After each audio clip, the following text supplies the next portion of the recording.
El Estado ecuatoriano asume la administración del oleoducto de crudos pesados OCP. Vamos a conocer cuál ha sido el aporte del oleoducto, qué es lo que sucede ahora con esta administración estatal, del gobierno, del sector público, y la posibilidad de que se lleve adelante una licitación para que esa administración en el futuro pase a manos privadas. Está con nosotros el ingeniero Fernando Benalcázar, ex viceministro de Minas, experto en temas de petróleo.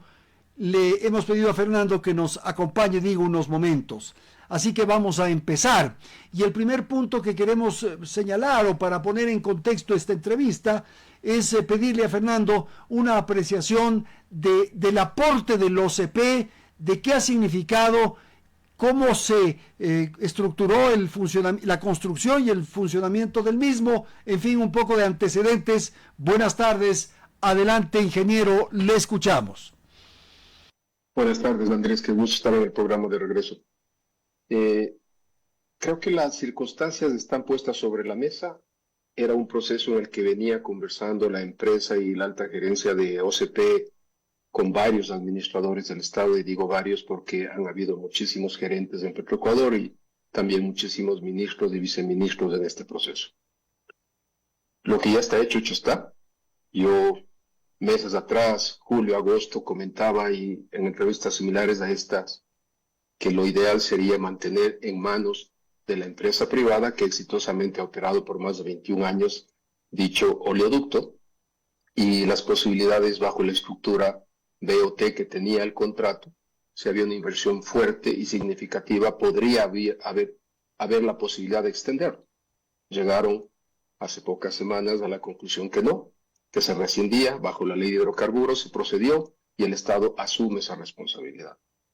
Algo que es importante resaltar es que este proyecto fue el primer proyecto de carácter privado que abría una puerta muy interesante para unos planes de desarrollo fuertes, crecientes del sector petrolero hacia el año 2001 cuando se firma y hacia el año 2003 cuando se inaugura.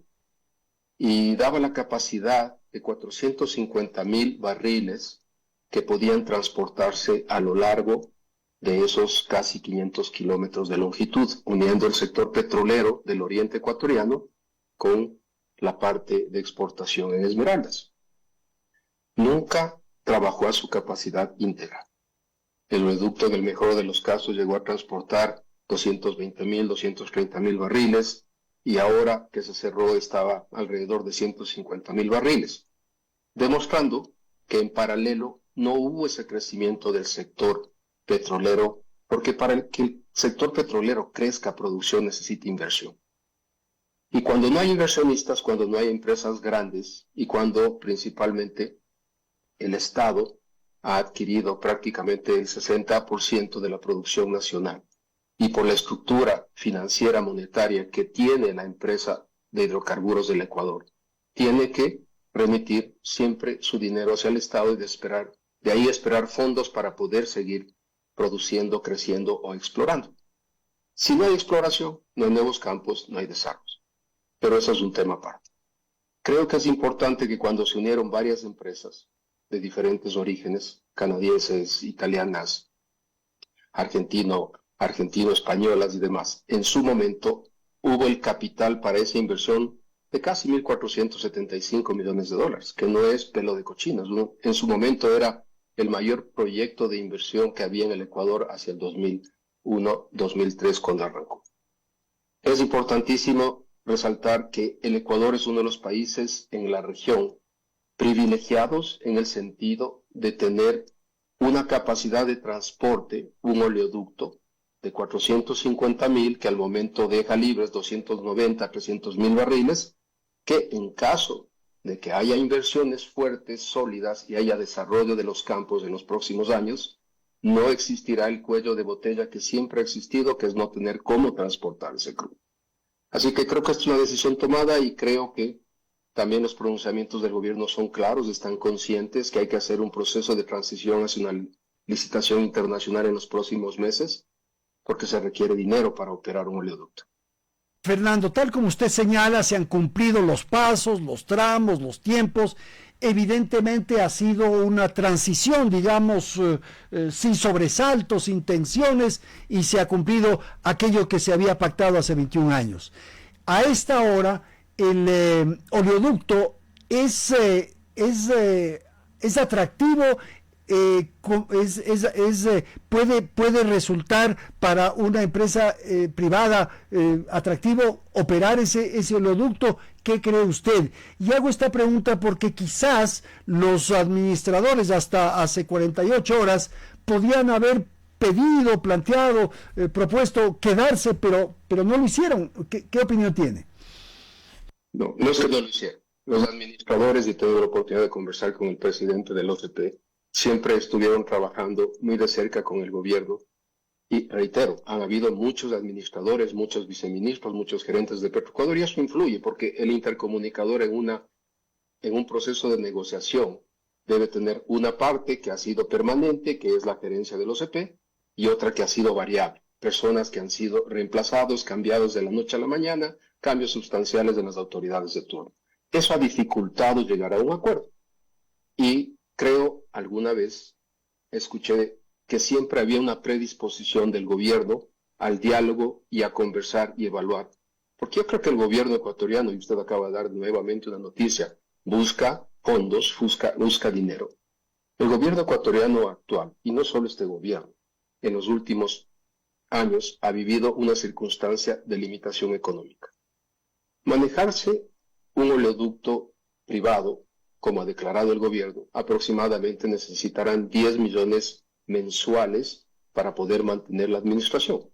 La administración efectiva de este producto es y solo es posible mientras todo el mantenimiento, cuidado, equipos, sistema se mantenga intacto, se mantenga perfecto. No da lugar a errores. Aquí me falló esta bomba, cambiemos, traigamos otra. No, la cosa es responder proactivamente de inmediato. Y eso, en manos del Estado, va a ser muy costoso y definitivamente no van a tener esa capacidad. Ya lo han demostrado cuando se hizo una transición similar, un poco en el contexto de concesiones de bloques petroleros, bloque 16, bloque 61, pasaron a manos del Estado en enero del 2023. Hemos visto como a lo largo de prácticamente estos 2 años, la producción no se ha incrementado, la producción se ha dificultado, han habido problemas sociales, compromisos con las comunidades que no se honraron, y hubo un cambio entre el privado y el Estado. Y eso definitivamente no es posible ni prudente en las circunstancias de necesidad económica. Así que respondiendo a su pregunta y aclarando, claro que habrá interés. Los mismos que están ahora, que conocen al revés y al derecho a esa operación, serán los primeros interesados en ofertar, podrán asociarse con otros. Habrán empresas no gigantescas, no serán las grandes multinacionales petroleras las interesadas, pero probablemente empresas de tamaño medio, canadienses, americanas, que están en el negocio exitoso de manejar oleoductos, seguro que tendrán interés, porque el tener una capacidad instalada, si cabe el término, libre, lo hace muy atractivo, y mismo la operación que al momento tiene lo hacía, si no un gran negocio, lo hacía rentable. Claro, y lo que usted señala, yo no soy un experto ni he hecho un seguimiento, pero en términos generales de lo que uno recuerda, el manejo del oleoducto de crudos pesados de este OCP ha sido adecuado, ha sido conveniente. Creo que han tenido pocos accidentes o problemas de fugas y de situaciones de esa naturaleza, casi se podían contar con los dedos de la mano.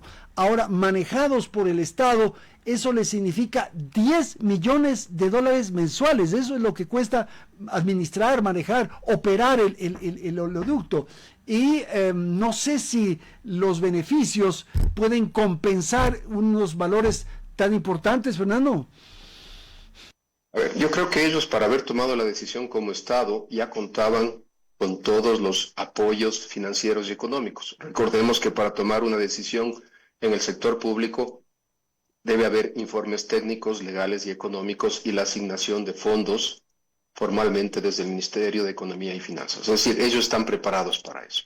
¿Cuánto están preparados para eso? 4 a 6 meses, debo entender por las declaraciones públicas del viceministro del ramo, que claramente dice que se encaminan hacia una licitación internacional para el mes de abril. Por lo menos deberán, el mes de marzo o abril, deberán tener los fondos para los próximos 6 meses. Ahora, es importante resaltar lo que usted dice. El número de eventos, pese a que el oleoducto tenía ya 21 años de edad, ha sido prácticamente nulo, limitado. Han tenido que ver, sí, con factores fuera de control como la madre naturaleza y la famosa erosión regresiva del río Quijos. Es ahí cuando usted recordará, en junio de este año, tocó volver a parar todos los oleoductos, tanto el SOTE como el OCP, cuanto el gasoducto. ¿Por qué? Porque quedaban suspendidas, quedaban las tuberías colgadas en el aire y la posibilidad de un derrame es altísima y no se diga de la contaminación. Y ese es el principal riesgo si es que este no cae en manos del sector privado nuevamente, de tener que invertir. Solo en el evento de junio se gastaron aproximadamente 5 a 6 millones para hacer la variante. ¿Qué es la variante? Es donde está colgado mi tubo, dejo de colgarlo, le muevo un poquito más hacia el lado seguro, hacia la margen izquierda del río. Y lo mismo hizo Petroecuador con sus dos oleoductos, el poliducto y el SOT. Esos costos, si mañana, Dios no quiera, tengamos que hacer tengamos otro problema con la erosión regresiva y tengamos que hacer esa variante, el Estado necesita en ese instante, aparte de lo que necesitaba para los otros 2 oleoductos, habrá que sumar más 5 o 6 millones de dólares. Y la solución definitiva no se diga. Está todo estudiado, está todo decidido. Y la solución definitiva, que es construir y mover todos estos oleoductos, los 3 del Estado, mientras estén en manos del Estado, costará 120 millones de dólares por oleoducto. Estamos hablando de 250 millones de dólares. La solución definitiva, que es mover hacia la margen derecha del río. Y con eso solucionar el problema. Como es de dominio público, se puede ver en las imágenes cómo cada vez y cuando se va erosionando y se va acercando más a la carretera el daño, y de hecho cuántas veces ya ha sucedido que hasta la carretera se ha comprometido, y sobre ella iba el derecho de vía. Entonces ese es el riesgo más grande que tiene si es que no se planea y se planifica cumplir con el objetivo de devolver al sector inversionista. No es tanto porque el sector privado sea más eficiente o no, es por el lado de que no se tiene dinero para invertir esos 250, 260 millones que costaría la solución definitiva de la variación del OCP y de los otros 2 oleoductos que ya tiene Petroecuador. Absolutamente claro. Muchísimas gracias, Fernando, por haber aceptado este diálogo y participado con nuestra audiencia de sus ideas, de la información que usted tiene en torno a lo que ocurre con el oleoducto de crudos pesados que ya pasó a manos del Estado ecuatoriano. Ha sido Fernando Benalcázar, ex viceministro de Minas, experto en temas petroleros, esta tarde aquí en los micrófonos de Radio Quito y Platino.